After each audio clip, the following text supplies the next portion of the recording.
Im Jahr 1555 veröffentlichte ein französischer Arzt ein Buch mit verschlüsselten Versen über die Zukunft.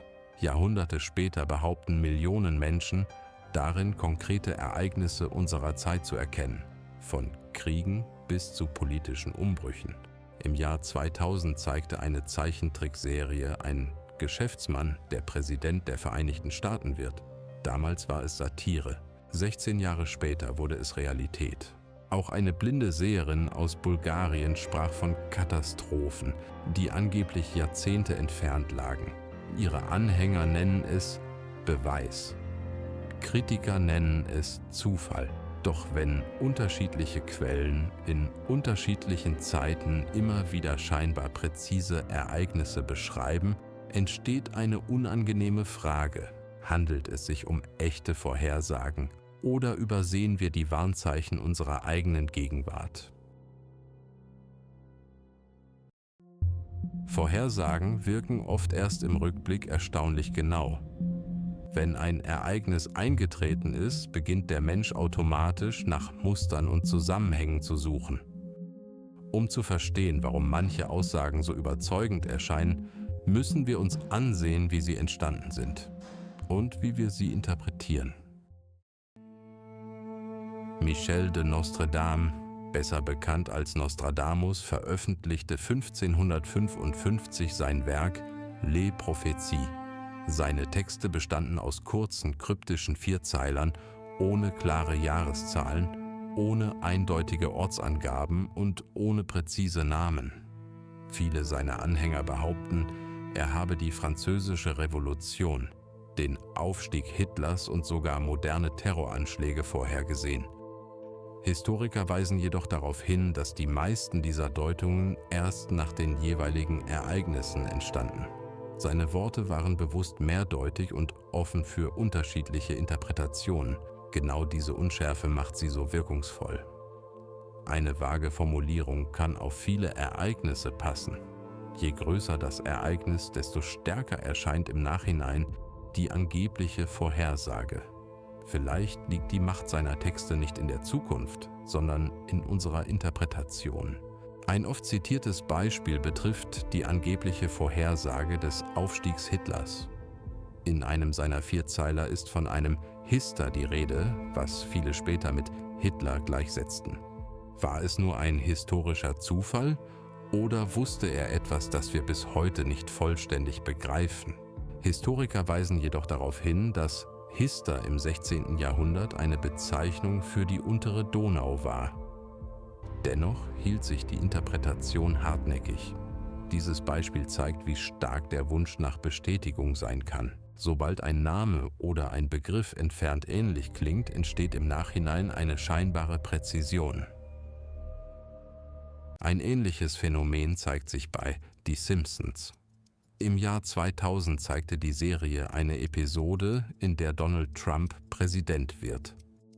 Als diese Folge ausgestrahlt wurde, galt sie als satirische Übertreibung. 16 Jahre später wurde das Szenario Realität.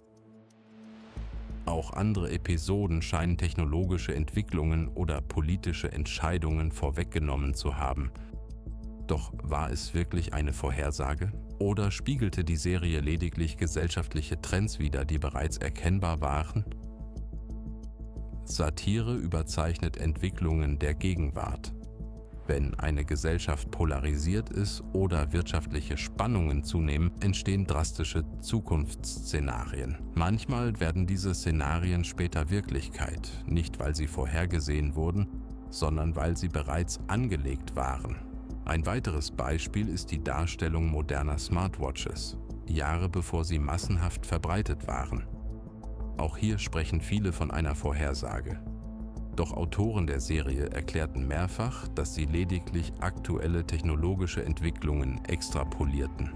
Manchmal ist es kein Blick in die Zukunft, sondern ein logischer Gedankenschritt in eine mögliche Richtung. Auch Baba Vanga wird bis heute als Prophetin verehrt.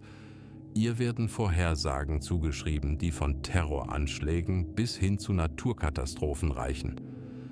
Anhänger sprechen von erstaunlicher Genauigkeit. Doch überprüfbare Originaldokumente sind selten. Viele Aussagen wurden erst im Nachhinein bestimmten Ereignissen zugeordnet. Mündliche Überlieferungen und Interpretationen spielen eine große Rolle. Präzise Treffer bleiben im Gedächtnis, während unzutreffende Aussagen schnell vergessen werden. Nicht alle Vorhersagen stammen von Mystikern. Wirtschaftsexperten warnten Jahre vor der Finanzkrise 2008 vor instabilen Märkten.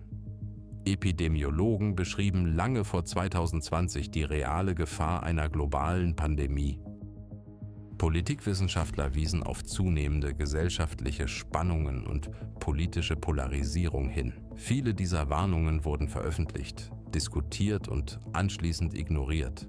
Erst als die Ereignisse eintraten, wirkten alte Interviews und Studien plötzlich wie Prophezeiungen. Doch sie basierten auf Daten, Analysen und beobachtbaren Trends.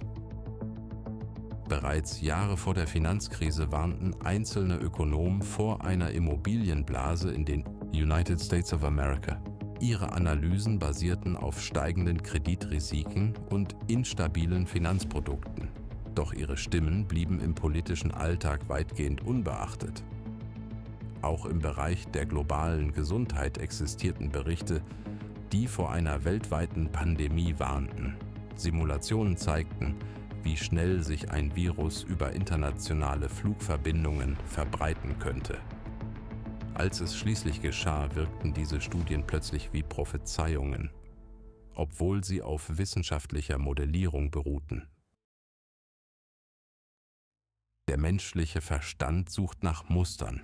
Wir verbinden Punkte, selbst wenn große Lücken dazwischen liegen. Psychologen sprechen vom Bestätigungsfehler.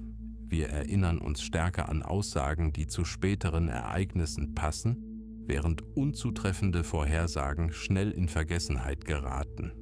Wenn eine Aussage offen genug formuliert ist, kann sie viele mögliche Entwicklungen abdecken. Tritt eines dieser Ereignisse ein, erscheint die Aussage im Nachhinein eindeutig. Vielleicht liegt die Faszination von Vorhersagen nicht in übernatürlichen Fähigkeiten, sondern in unserer Wahrnehmung. Vielleicht sind Vorhersagen kein Blick in die Zukunft. Vielleicht sind sie Spiegel unserer Gegenwart. Doch wenn Geschichte eines zeigt, dann, dass Warnungen oft erst dann Bedeutung bekommen, wenn es bereits zu spät ist. Und manchmal führen ignorierte Hinweise zu Ereignissen, die weit größere Folgen haben als zunächst angenommen.